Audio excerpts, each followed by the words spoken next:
So Springs Coast Environmental Education Center is 23 acres of state property owned by SwiftMud, Southwest Florida Water Management District, and they lease it to Hernando County School Board so that our students can come out and have a day of hands-on science.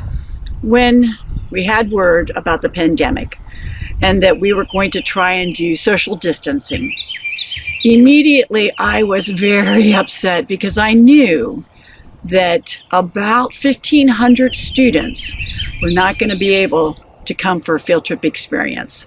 So I thought I'd make a few videos. Just some of the things that we do here on the field trip. The things that we do here are all about touching and experiencing inquiry-based science. The kids kind of have the questions and we teach from that.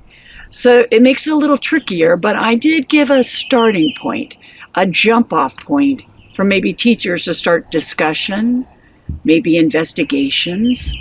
And I just thought I would touch a few of the things that we do for second graders. So I'm working diligently.